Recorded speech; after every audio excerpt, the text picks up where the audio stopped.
नमस्कार। स्वागत है आप सभी का मेरी YouTube channel Suhana Safar with Kalpana में। आज आप सुनेंगे मुंशी प्रेमचंद्र की लिखी कहानी इज्जत का खून पार्ट 2। तो दोस्तों, अभी तक हमने पढ़ा था कहानी एक ऐसे व्यक्ति के इर्द गिर्द घूमती है जो अपनी जिंदगी में तकदीर के अजीब और चौंकाने वाले उलटफेर का गवाह है। वह बताता है कि कैसे किस्मत की चाल से गरीब से अमीर और अमीर से गरीब लोग बन सकते हैं। यह कहानी गरीबी, अमीरी, सम्मान और सामाजिक विषमता के विषयों पर केंद्रित है और यह दर्शाती है कि किस तरह किस्मत किसी को भी फर्श से अर्श तक और अर्श से फर्श तक पहुंचा भी सकती है, जो किस्मत के उलटफेर और इंसान के जीवन की विषम परिस्थितियों पर भी आधारित है। यह कहानी एक व्यक्ति के दृष्टिकोण से सुनाई गई है जो तकदीर के भयानक मोड़ों का अनुभव करता है, जिसमें वह अपनी कहानी के माध्यम से बताता है कि कैसे अमीर और गरीब के बीच का फासला मिट सकता है। सैयद, तुम दाने देती हो और मुझसे यह खून नहीं देखा जाता। जरीना, यह तो कमची हाथ में लो और इसे गिन कर 100 लगाओ, गुस्सा उतर जाएगा। इसका यही इलाज है।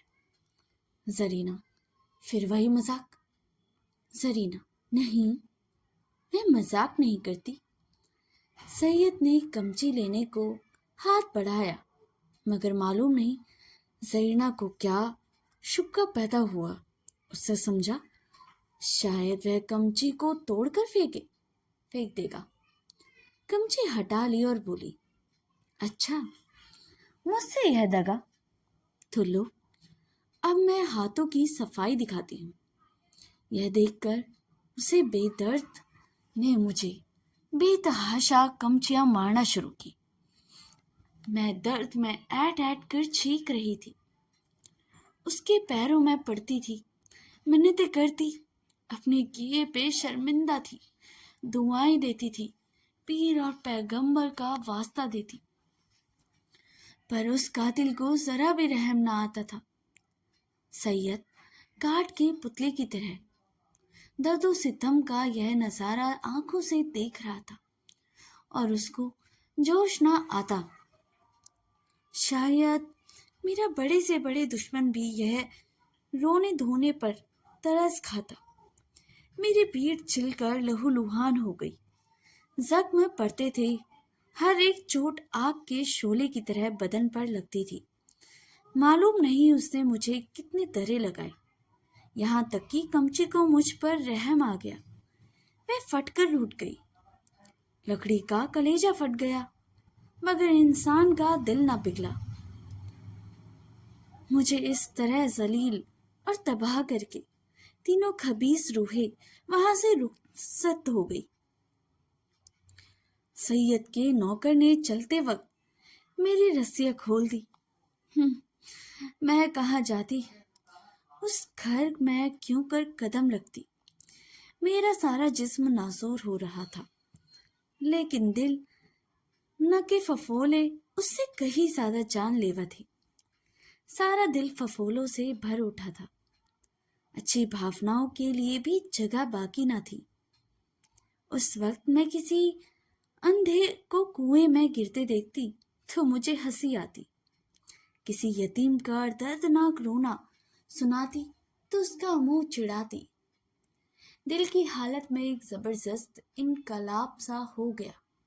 मुझे गुस्सा न था, गम न था, मौत की आरज़ू न थी, यहाँ तक कि बदला लेने की भावना न थी। उस इंतहाई जिल्लत से बदला लेने की इच्छा को भी खत्म कर दिया था। हालांकि मैं चाहती तो कानून सैयद को शिकंजे में ला सकती थी, उसे दाने दाने के लिए तरसा सकती थी, लेकिन यह बेइज्जती और यह बेरुहाई, यह पामाली बदले के ख्याल के दायरे से बाहर थी। बस सिर्फ एक चेतना बाकी थी और वह अपमान की चेतना थी। मैं हमेशा के लिए जलील हो गई। क्या यह दाग किसी तरह मिट सकता था? हरगिज नहीं। हाँ, वह छिपाया जा सकता था और उसकी एक ही सूरत थी कि जिल्लत के काले गड्ढे में गिर पड़ूं, ताकि सारे कपड़ों की स्याही इस स्याह दाग को छिपा दे।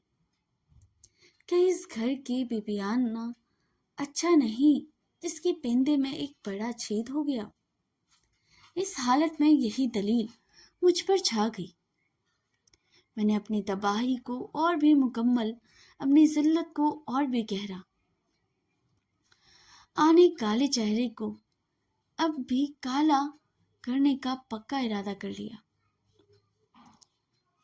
रात भर मैं वहीं पड़ी, कभी दर्द से कहराती और कभी इन ख्यालात में उलझी रहती।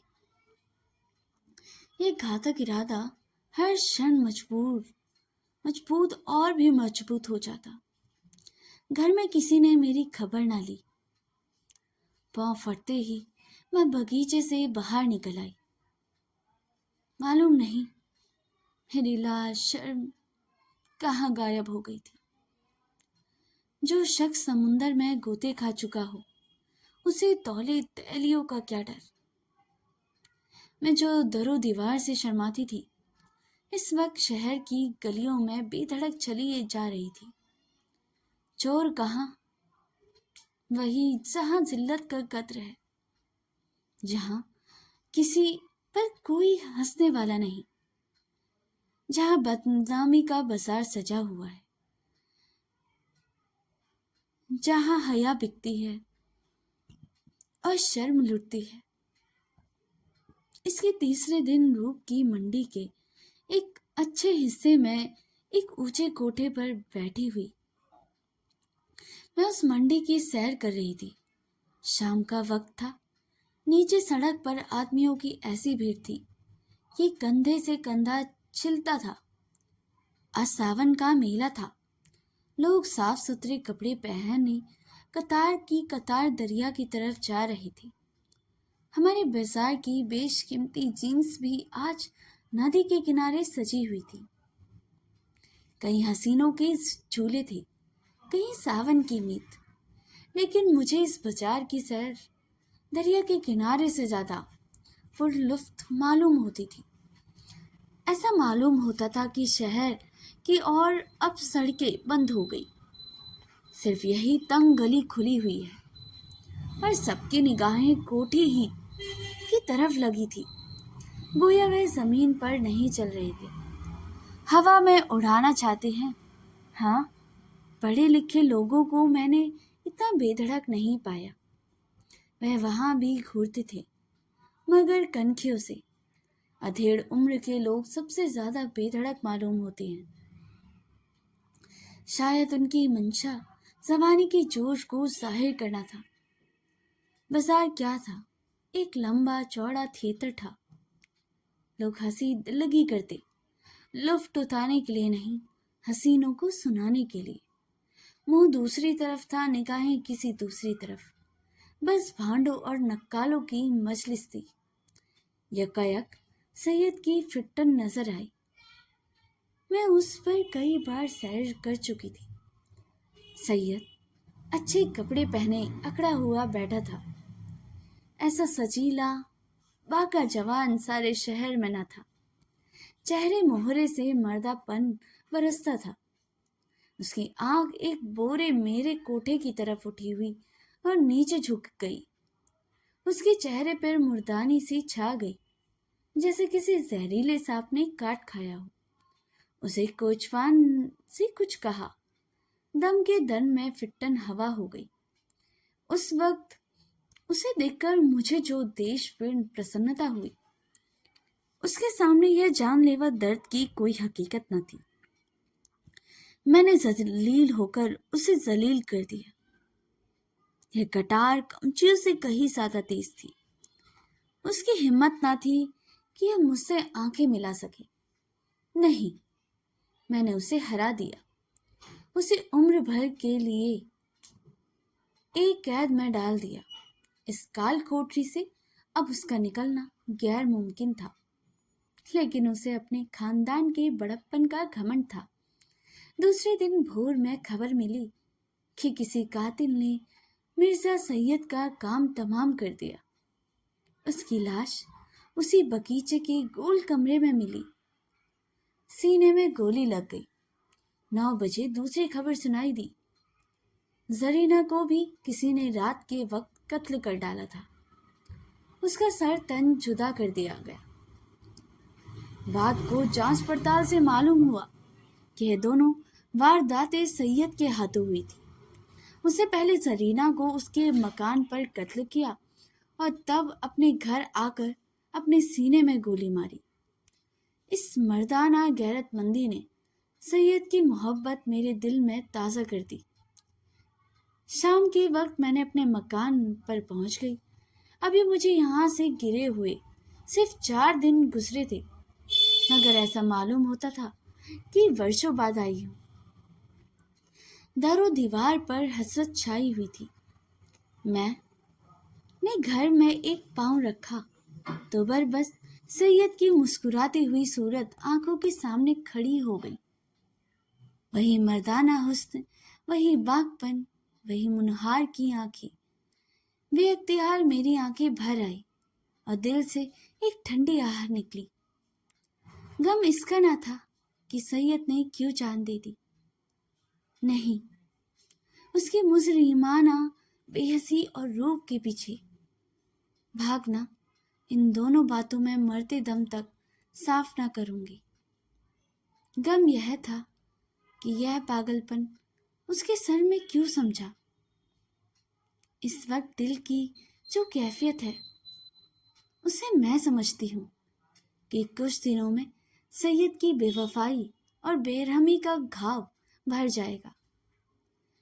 अपनी जिल्लत की याद भी शायद मिट जाए, मगर उसकी चंद रोज़ा मोहब्बत का नक्श बाकी रहेगा।